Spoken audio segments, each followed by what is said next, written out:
శ్రేష్టమైన ఆశీర్వాదాలు దేవుడు మనకి ఇవ్వాలని ఆశపడుతున్నాడు. శ్రేష్టమైన అనే అంశంలో శ్రేష్టమైనవి ఏవి? శ్రేష్టమైనవి ఏవి? ఏవి శ్రేష్టమైనవి? శ్రేష్టమైనవి మనం పొందుకోవాలి. క్రైస్తవ జీవితంలో శ్రేష్టమైనవి ఏవి? శ్రేష్టమైనవి మనం పొందుకోవాలంటే మనం ఏం చేయాలి? కాబట్టి ఈ అంశం ద్వారా కొన్ని మాటలు ధ్యానం చేద్దాం. మొట్టమొదటిగా చూస్తే హెబ్రీయులకు రాసిన పత్రిక 11:14 చదువుదాం. హెబ్రీయులకు రాసిన పత్రిక 11:14. 11:4 క్షమించండి, 11:4. విశ్వాసం బట్టి హేబేలు కయ్యూను కంటే శ్రేష్టమైన బలి దేవునికి అర్పించారు. దేవుడు అతని అర్పణ గురించి సాక్ష్యం ఇచ్చినప్పుడు అతను ఆ విశ్వాసం బట్టి నీతి మంత్రుని సాక్ష్యము పొందెను. దేవునికి స్తోత్రం. హల్లెలూయా. కయ్యూను హేబేలు ఇద్దరు ఉన్నారు భక్తులు. ఇద్దరు భక్తులు దేవునికి అర్పణ అందించారు.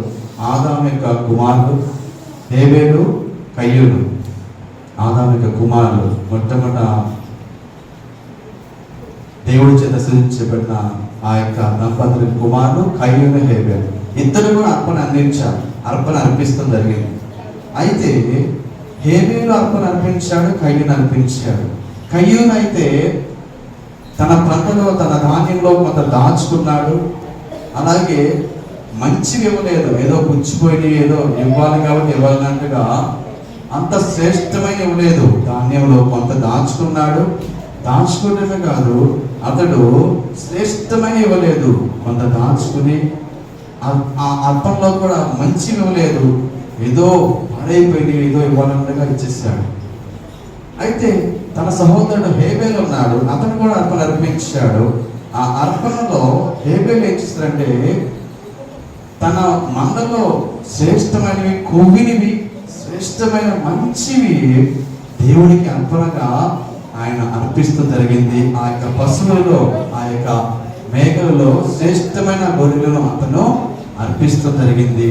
కయ్యూను అర్పించాడు, హేబేలు అర్పించాడు. దేవుడు ఎవరు అర్పణ అంగీకరించాడంటే హేబేలు అర్పణ దేవుడు అంగీకరించాడు. ఎందుకు అంటే హేబేలు శ్రేష్టమైనవి అర్పించాడు, శ్రేష్టమైన మనసుతో అర్పించాడు. దానికి స్తోత్రం. హల్లెలూయా.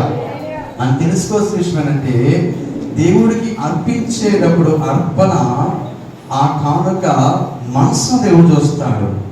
శ్రేష్టమైనవి ఇవ్వాలి. కానుకను దాచుకున్నాడు హేబేలు, శ్రేష్టమైన ఇచ్చాడు మందులో. కానీ కయ్యూను కొంత దాచుకుని ఏదో ఇవ్వాలి కాబట్టి ఇవ్వాలంటగా ఇచ్చాడు. కానీ దేవుడు ఆ మనసును చూశాడు. హేబేలు శ్రేష్టమైన దాన్ని అర్పించాడు. ఆలోచన చేస్తే ఇప్పుడు మీరు గమనించండి, ఇప్పుడు మనం రైతు బజార్కి వెళ్తాం కదా, కాయగూరలు కదా, రైతు బజార్కి వెళ్తారమ్మా. ఏంటి రైతు బజార్ తిన్నట్టుగా వస్తున్నారేంటి అంటారా? కాయగూరలు తెచ్చుకుంటాకి వెళ్తారు.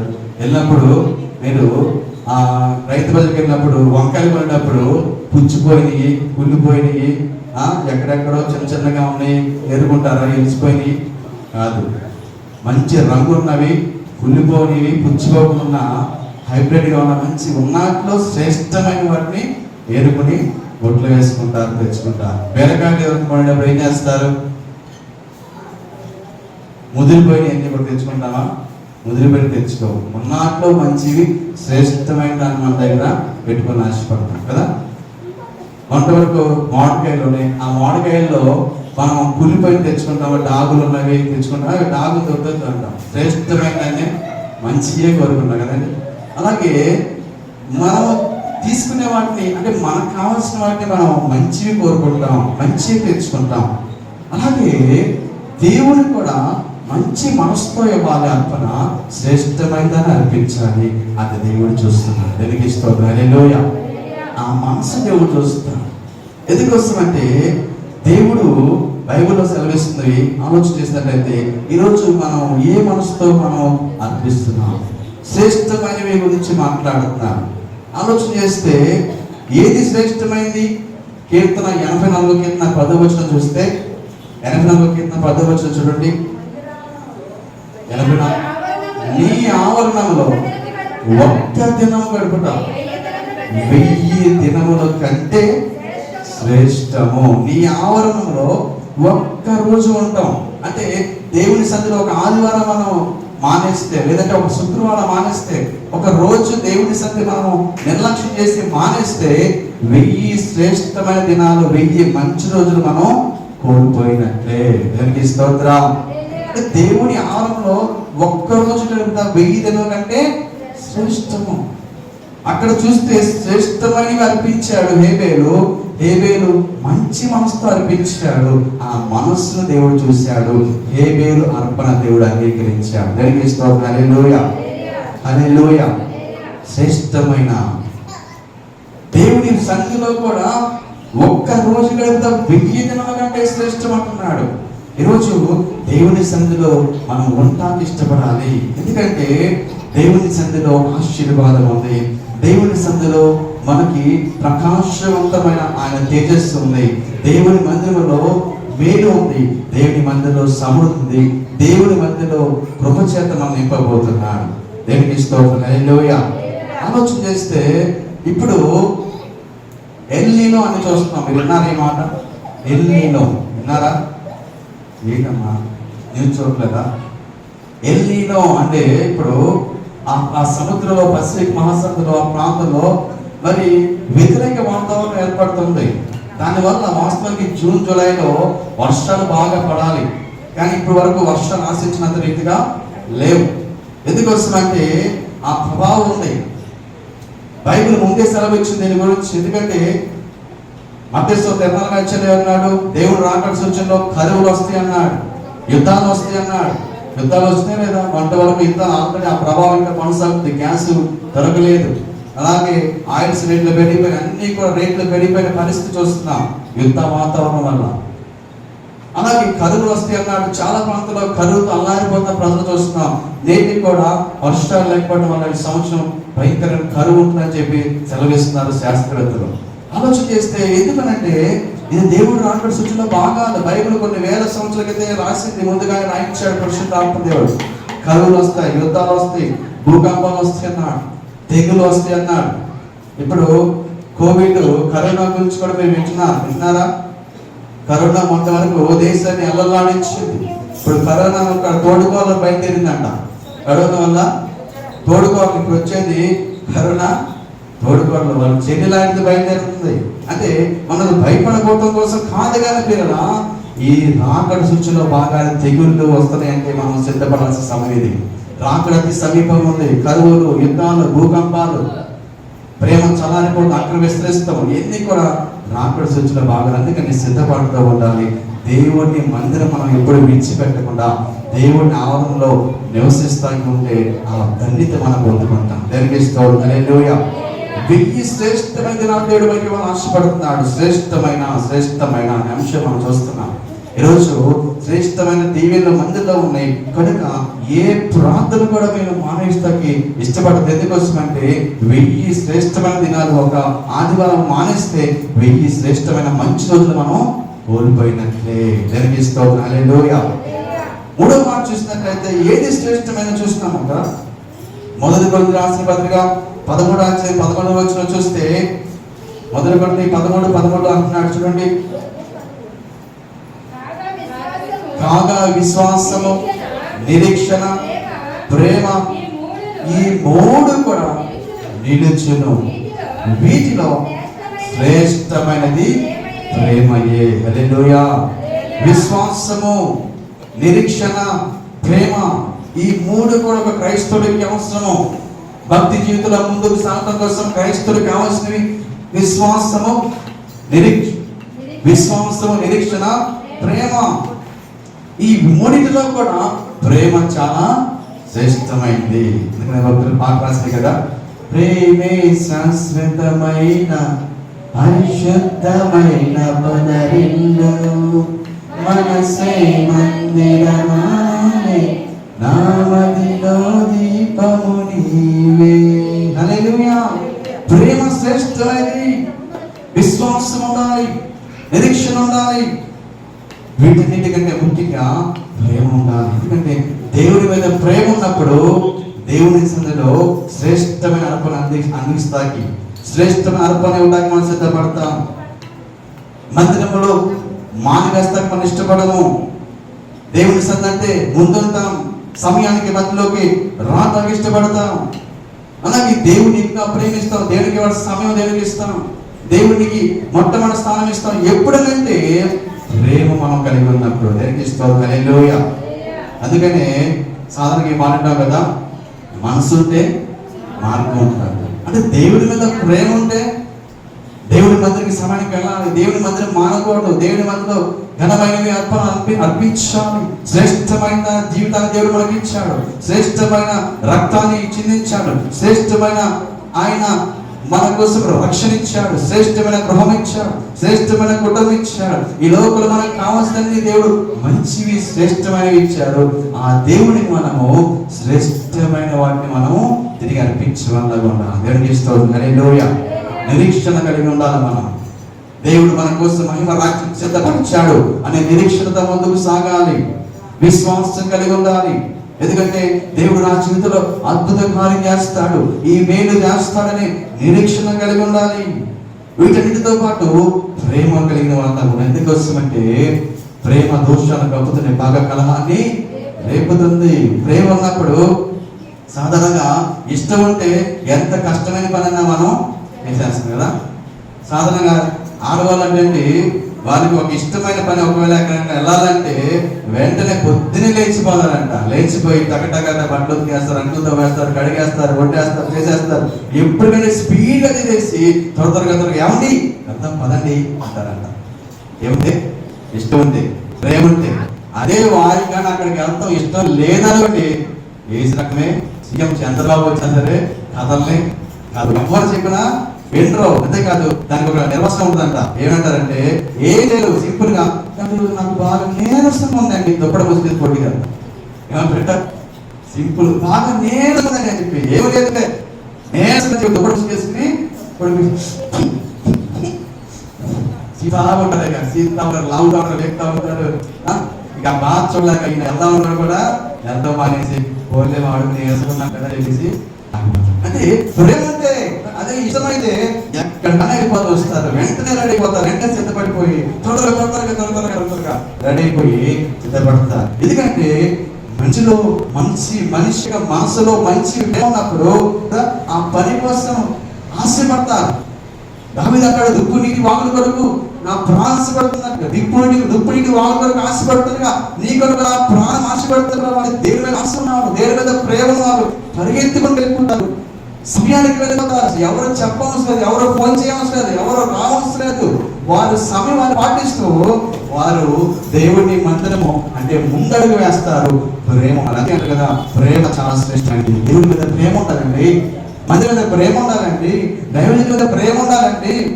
ఎప్పుడైతే నీకు ప్రేమ ఉంటుందో ఆటోమేటిక్గా నీ శక్తికి మించిన పని నువ్వు చేసేస్తావు. పరిచయం నేనే తోతాను, నేనే వండుతాను, నేనే చేస్తాను, ఈ పనంతా నాకు అప్పించేది, నేను చేసి పక్కబడతాను అంటావు. ఎప్పుడు ప్రేమ ఉంటే. అదే నీకు ప్రేమ లేకపోతే నాకు పని ఉంది మాస్టర్ గారు ఈరోజు అక్కడికి వెళ్ళాలి ఇవ్వాలంటావు.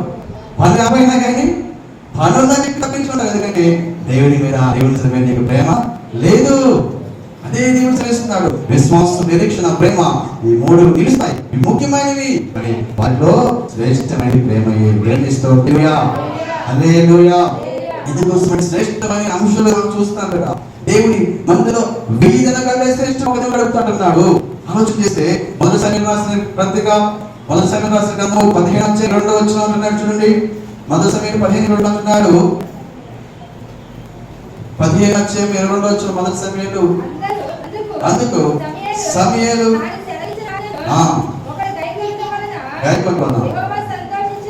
సంతోషిస్తాడు.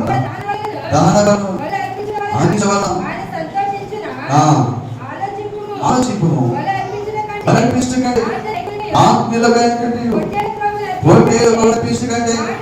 మాట వినుట శ్రేష్టము.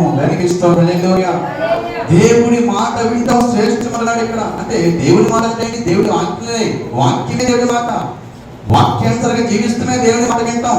దేవుడు ఆకలి శ్రేష్టమైన దేవుడు మాట్లాడుతున్నావు. శ్రేష్టమైన అర్పణ ఇచ్చినా, శ్రేష్టమైన కాలం ఇచ్చినా, శ్రేష్టమైన దేశంలో ఇచ్చినా కూడా నువ్వు దేవుడి మాటలను కూడా ఆకర్షించుకుంటా ఉంటే ఉపయోగం లేదు. కానీ దేవుడు ఆకర్షిస్తూ శ్రేష్టమైన పనులు చేసినప్పుడు దేవుడు శ్రేష్ట ఆశీర్వాదంగా పొందుతాడు. దానికి హల్లెలూయా. మన పిల్లలకు మనము శ్రేష్టమైన వస్త్రాలు అనుకుంటాం, మన పిల్లలకు మనము శ్రేష్టమైన ఆహారం పెట్టాలనుకుంటాం, మన పిల్లలకు మనము శ్రేష్టమైన వస్తువులు అనుకుంటాం, మన పిల్లలకి మనం ఏది పడితే ఇవ్వాల్సిన దాంట్లో బెస్ట్ ఇవ్వాలనుకుంటాం మన పిల్లలకి, మన కుటుంబాన్ని. అలాగే దేవుడు కూడా మనకి శ్రేష్ట ఆశీర్వాదం ఇవ్వాలనుకుంటున్నాడు, శ్రేష్టమైన మేలు ఇవ్వాలనుకుంటున్నాడు. దానికి హల్లెలూయా.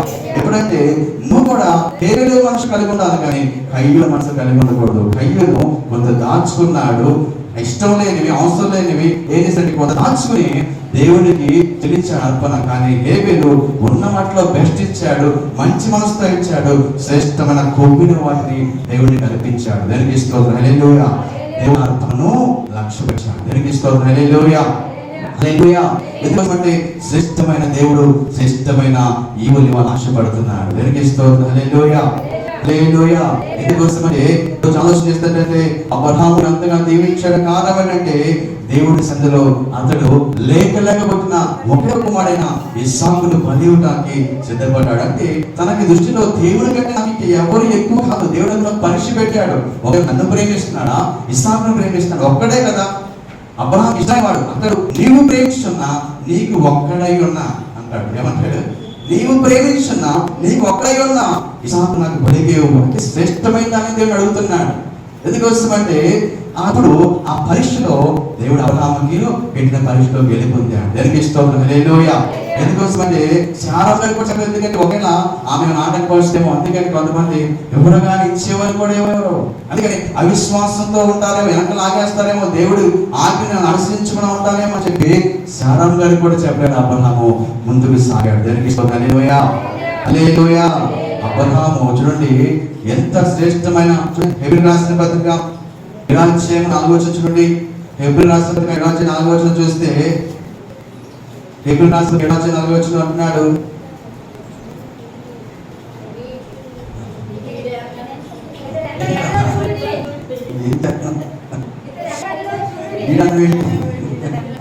ఇతడు ఎంత కనుడో, ఇతడు ఎంత కనుడో చూడండి. మూల పురుషుడైన అబ్రహాము అతనికి కొల్లగొన్న శ్రేష్టమైన వస్తువులలో 10వ వంతు ఇచ్చెను. ఏంటి సందర్భం అంటే తన సహోదరుడు లోతు ఉన్నాడు. లోతు శత్రుల చేత కొడుకులు పడ్డాడు, శత్రుల చేత దోచుకొని పడ్డాడు, శత్రులు బంధించారు, అన్నింటిలో తీసుకెళ్లిపోయారు. అయితే తన సహోదరు కోసం అబ్రహాము నిలబడి ఏం చేస్తాడంటే వెళ్ళి కొంతమంది తీసుకెళ్లి సైన్యంతో వెళ్ళి ఆయుధాలతో వెళ్ళి శత్రు దగ్గర ఉన్న వాటన్నిటిని లాక్కుని శత్రు దగ్గర ఉన్న బంగారం వస్తువులు, ఆయుధాలు, సామాగ్రి అన్నిటిని కూడా తీసుకుని ఆ యొక్క లోతుని విడిపించడం కోసము అతను యుద్ధం చేసి తనతో పాటు సైన్యం కూడా తీసుకెళ్లి అతని పక్షంగా నిలబడి పోరాడి లోతుని రక్షిస్తాడు. రక్షిస్తూనే కాదు, వచ్చేటప్పుడు శ్రేష్టమైన వస్తువులు కూడా తీసుకొస్తాడు. శ్రేష్టమైన బంగారం, శ్రేష్టమైన వస్తువులు శత్రువు దగ్గర లాక్కుని అబ్రహాము తీసుకొస్తాడు, శత్రువును జయిస్తాడు. అప్పుడు అబ్రహాము వాటిలో కూడా దేవుడికి శ్రేష్టమైన వస్తువుల్లో 10వ వంతు చెల్లించాడు. హల్లెలూయా. శ్రేష్టమైన వస్తువు 10వ వంతు చెల్లించినట్టుగా చూస్తాం. దానికి హల్లెలూయా. హల్లెలూయా. ఎందుకోసమంటే దేవుడి మనం 10వ వంతు నమ్మకం చెల్లించినప్పుడు ఆశీర్వాదం ఇస్తాడు. ఆలోచన చేసినట్లయితే ఇప్పుడు మనకి తల్లికి వందనం ఉంది కదా, ఆ తల్లికి వందనలో దేవుడు మనకు 10,000 ఇచ్చిననుకోండి, ఆ 10,000లో 1,000 రూపాయలు ఎవరికివ్వాలి? అప్పటికివ్వాలా? దేవుడి సందులో మనం చెల్లించాలి. ఎందుకోసమంటే అది ఎంతైనా సరే, ఎందుకోసమంటే అది తల్లికి వందనం కదా. అంటే ఒకప్పుడు అది అమ్మఒడి, ఎవరిది? జగన్న గారు. తర్వాత అది వచ్చింది తల్లికి వందనం అయింది. ఏదైనప్పుడు కూడా వాటిలో అమ్మఒడి మీది, నాన్నఒడి దేనికి హల్లెలూయా.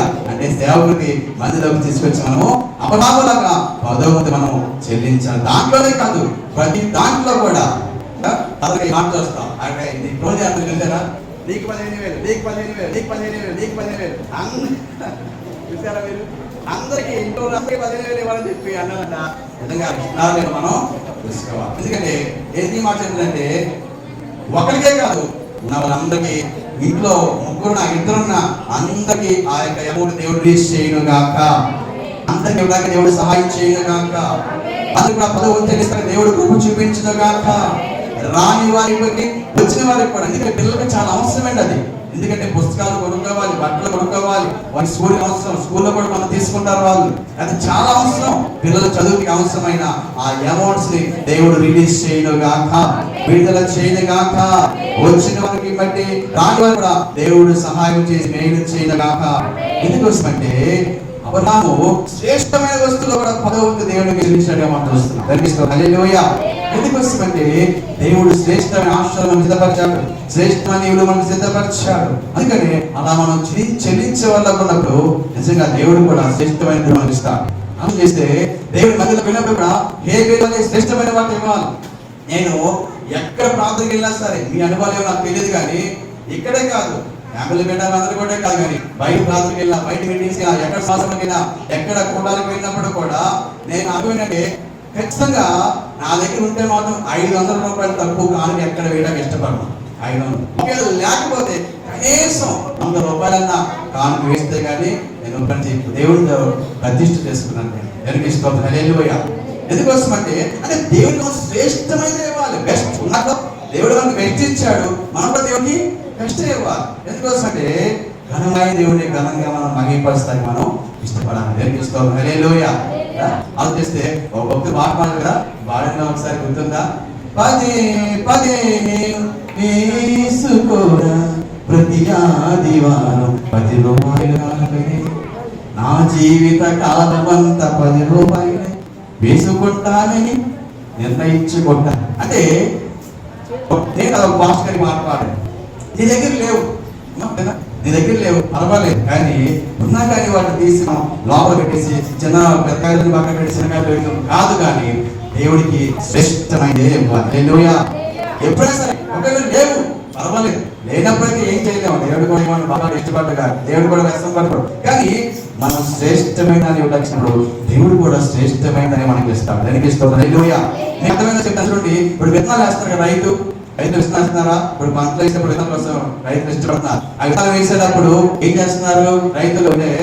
మంచి నకిలీ విత్తనాలు వేస్తే నకిలీ పంట వస్తుంది. అంటే హైబ్రిడ్ విత్తనాలు, మంచి పంట విత్తనాలు, బెస్ట్ క్వాలిటీ విత్తనాలు వేసినప్పుడు ఆ పంట కూడా బెస్ట్ పంట వస్తుంది. దానికి ఇస్తాం. హల్లెలూయా. కానీ ఒకవేళ సరైన విత్తనాలు వేయకపోతే, సరైన విత్తనాలు అయిపోతే విత్తనాలు విత్తనాలు బట్టే పంట కూడా ఆధారపడుతుంది. అందుకే బైబిల్ అంటాడు, కొంచెంగా విత్తివాడు కొంచెంగానే సమృద్ధిగా వింటే సమృద్ధి పంట వస్తుంది. అంటే శ్రేష్టమైన ఒకటి, శ్రేష్టమైన జీవితాన్ని దేవుడు మన కోసం అర్పించాడు కాబట్టి, శ్రేష్టమైన రక్తాన్ని అర్పించాడు కాబట్టి, శ్రేష్టమైన రక్షించాడు కాబట్టి, శ్రేష్టమైన గృహాలు ఇచ్చాడు కాబట్టి, శ్రేష్టమైన జీవితం ఇచ్చాడు కాబట్టి, శ్రేష్టమైన కుటుంబాన్ని ఇచ్చాడు కాబట్టి, శ్రేష్టమైన దేవుడికి శ్రేష్టమైన పరలోక రాజ్యం మనకు సిద్ధపరచాడు కాబట్టి, శ్రేష్టమైన జీవితాన్ని మనం దేవుడికి సజీవ యాగంగా దేవుడికి సమర్పించుకోవాలి. శ్రేష్టమైన సమయాల్లో దేవుడికి మనము ఇవ్వాలి. శ్రేష్టంగా దేవుడి మందిలో మనము ఆయన సన్నిధిలో ముందుకు సాగాలి. అంతేకాకుండా దేవుని సన్నిధిలో మనం కూడా శ్రేష్టమైన హేబేలు లాంటి మనసుతో అందించాలి. అబ్రహాము లాగా శ్రేష్టమైన పదవులు చెల్లించే వాళ్ళు ఉండాలి. అంతేకాకుండా దేవుని ఆపణలో 1000 దినముల కంటే, ఒక్క దినము కంటే గడుపుట 1000 దినాల కంటే శ్రేష్టమైన దేవుని సన్నిధిలో ముందుకు సాగాలి. దేనికి స్తోత్రం. హల్లెలూయా. ఇది శ్రేష్టమైనది అంటుంటారు. అలా కాకుండా ఇంకా దేవుడు ఇచ్చాడు మనకి. ఫిలోమోను రాసిన పత్రిక 1:6 చూస్తే ఇంకా దేవుడికి ఇచ్చాడంటే శ్రేష్టమైన కృపా వరములు అంటాడు. అక్కడ ఫిలోమోను రాసిన పత్రిక 199 ఉంటుంది. అంటే అది ఒకే అధ్యాయం ఉంటుంది ఆ గ్రంథంలో. అక్కడ ఉంటుంది, చూసుకోండి, నేను చెప్తాను.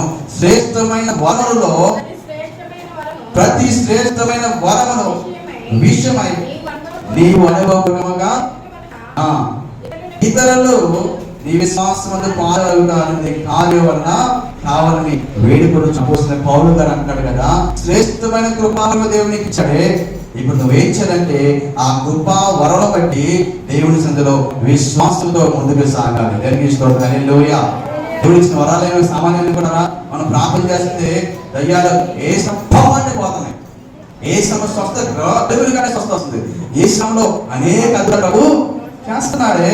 మనము శ్రేష్టమైన ఈవును దేవుడు మన కోసం ఇచ్చిన శ్రేష్టమైన కృపను ఇచ్చినప్పుడు మనము కూడా దేవుని సందర్భంగా ఉండాలి. దేవునికి స్తోత్రం. హల్లెలూయా. హల్లెలూయా. హల్లెలూయా. హల్లెలూయా. చూసినట్లయితే పాట తెలుసా? శ్రేష్ఠనామం అతి శ్రేష్ఠ నామం నా యేసు నామం. వచ్చా పాట? శ్రేష్ఠ నామం అతి శ్రేష్ఠ నామం నా యేసు నామం. హల్లెలూయా. శ్రేష్టమైన యేసయ్య నామమే సాధనం గగగగ వణికిపోతూ ఖ్యాతిస్తూ పారిపోతుందండి. దానికి స్తోత్రం. హల్లెలూయా. అసాధ్యమైన కార్యం ఇప్పుడు సాధ్యమవుతుంది. రోగులు స్వస్థపడతారంటే ప్రార్థన చేసినప్పుడు, దయ్యాలు ఖ్యాతులు వేసి విడుదలాడిచి వెళ్ళిపోతారంటే, వారి విడుదల వారికి వస్తుందంటే, రక్షణ ఉంటుందంటే, భయంకరమైన తాగుబోతులు మారుతుందంటే, భయంకరమైన పాపంలో విడుదలపోతుందంటే, భయంకరమైన సమస్యలు విడుదలపోతున్నారంటే యేసు నామమున శ్రేష్టమైన యేసు నామమున చేయాలి. హల్లెలూయా. హల్లెలూయా. చూడండి, అంత గొప్పదని మనం కలిగి ఉన్నాం. మరి ఎంత విధంగా ఉండాలి? మన క్వాలిటీ మెయింటైన్ చేయాలి, ఘనముగా ఉండాలి. అంతేకాకుండా చూసినట్లయితే దేవుని సన్నిధిలో చూసినట్లయితే ఇంకా దేవుడు మనకు ఏమి సిద్ధపరిచాడు? హెబ్రీ రాసిన పత్రిక 11:16 చూస్తే, అయితే వారు మరి శ్రేష్టమైన దేశమును అనగా పరలోక సంబంధమైన దేశము, మరి శ్రేష్టమైన దేశము పరలోక సంబంధమైన అందుచేత వారు దేవుడు అనిపించినట్లు దేవుడు వారి గురించి సిగ్గుపడడు. దేవుడు వారి గురించి సిగ్గుపడ్డాట. కనుక ఆయన వరకు ఒక పట్టణమును పరలోక రాజ్యం పట్టణం సిద్ధపరిచాడు. శ్రేష్టమైన దేశం. దేవునికి స్తోత్రం. హల్లెలూయా. హల్లెలూయా. హల్లెలూయా. శ్రేష్టమైన పరలోక రాజ్యం. బంగారం కూడా కొనుక్కుంటున్నామండి, అక్కడ బంగారం నడుస్తామంట. దేవునికి స్తోత్రం. హల్లెలూయా. మెడలో వేసుకుంటాం కాదు, నీ పాదం కింద బంగారము, బంగారు రాజ్యంలో పాడదు కదా, బంగారు రాజ్యంలోన నీవు నేను కలిసి నచ్చమేనా, బంగారు రాజ్యంలోన నీవు నేను కలిసి నచ్చమేనా,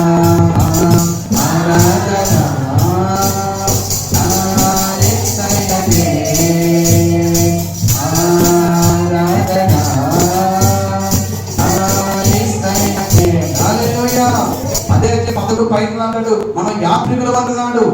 యాత్రికులమైన మనము ఇంతకు చెప్పినగా విశ్వాసాన్ని, నిరీక్షను, భక్తిని, ప్రేమను కాపాడుకుంటూ దేవుడి కోసము ముందుకు సాగినట్లయితే దేవుడు మన కోసము శ్రేష్టమైన దేశము, శ్రేష్టమైన పరలోక రాజ్యము సిద్ధపరిచాడు. గట్టిగా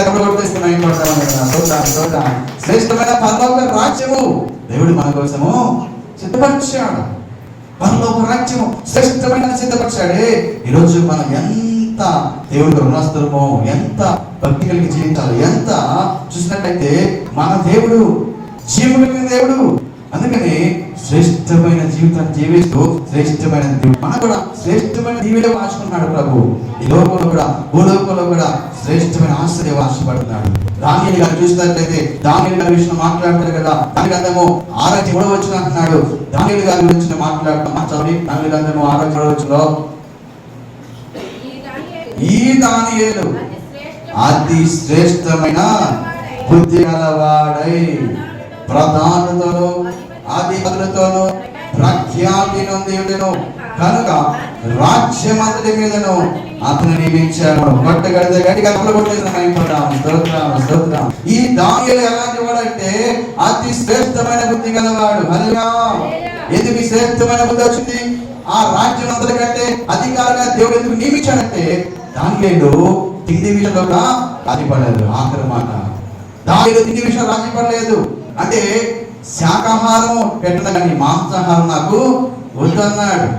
మొక్కలేని మొక్క దగ్గర కొంతమంది, కానీ దాని కాదు, ఆయన శాకాహారం కాదు, మాంసాహారం కాదు, మాంసాహారం కాదు, ఆయన శాకాహారి. అంటే మేము అందరినీ మాంసం తినదని అంటలేదు. మాంసం తింటారో, చికెన్ తింటారో, ఎండ మాంసం తింటారో, అరకాయ మాంసం తింటారో, కప్ప తింటారో, పేరు తింటారో తినండి. కానీ దానియేలు ఎందుకు వద్దన్నాడంటే ఆ మాంసము దేవతలు భరిస్తారు. రాజు ఇచ్చే ఆహారం, రాజు దగ్గర ఇచ్చిన రాజు ఇచ్చే భోజనం నాకు వద్దు, నాకు శాకాహారమే కావాలని ఎందుకు కోరుకున్నాడంటే అది అపవిత్రమైంది, భరిస్తారు, మాంసంలో మొత్తం ఉంటుంది, అలాగే అది విగ్రహాన్ని భరించింది. కాబట్టి ఆ మాంసం నాకు వద్దు, నాకు శాకాహారం పెట్టినారు. కానీ దేవుడు కోసము రాజీ పడకుండా తిండి విషయంలో భక్తి చేయడం బట్టి దానియేలు పదంతర జ్ఞానం వివరించాడు. కనిపిస్తాం. హల్లెలూయా. అంతేకాదు దానియేలు ఉన్న అతి శ్రేష్టమైన బుద్ధిని బట్టి అతడు అందరి మీద అధికారాన్ని దేవుడు నియమించాడు. ఎందుకంటే అందుకనే ఒక భక్తుడు మాట్లాడుతున్నాడు, మేకలు తిన్న మనిషి అని మనసుకుంటే ఆకులు తిన్న మేకలు కొండలు ఎక్కుతున్నాడు. మళ్ళీ చెప్తాను, మేకలు తిన్న మనిషి మంచం ఎక్కుంటే మనిషి తిన్న మేకలు తిన్న మేకల సరిగ్గా చెప్తాను.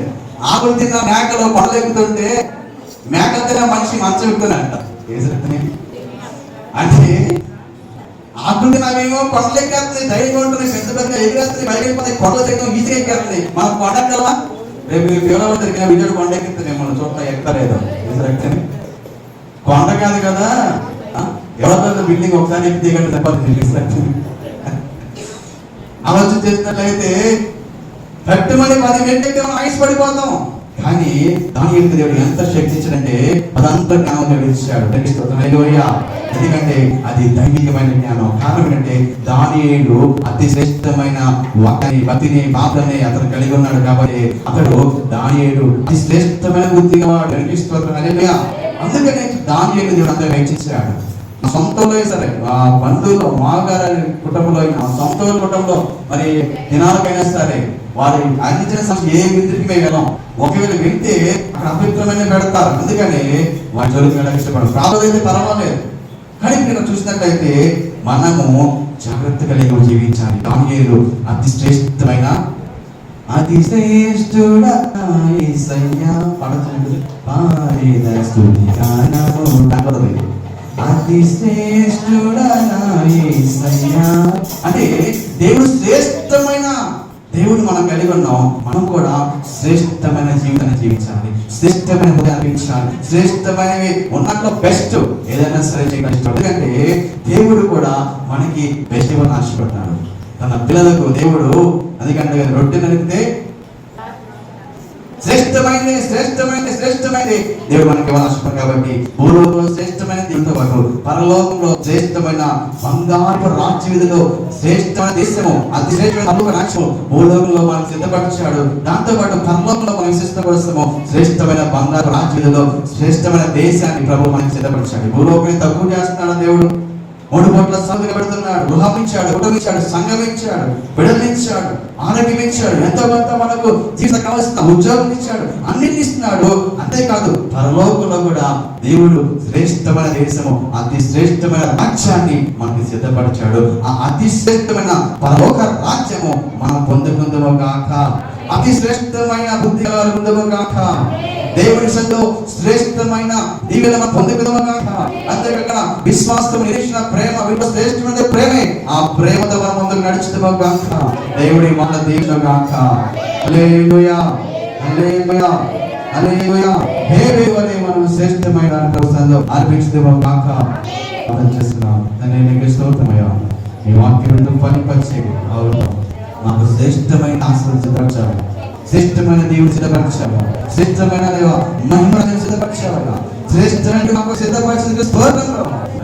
హే బేరువలే హే బేరువలే మనసుతో ముందుకు సాగి అనుపనించాలని విశ్వాస, నిరీక్షణ, ప్రేమ, శ్రేష్టమైన ప్రేమ ఉండాలి. నిన్ను ప్రేమించవన్నగా, నిన్ను మహిమపరచవన్నగా, నీకు మొట్టమొదటి స్థానం ఇచ్చేవాళ్ళగా ఉండాలి ప్రభా.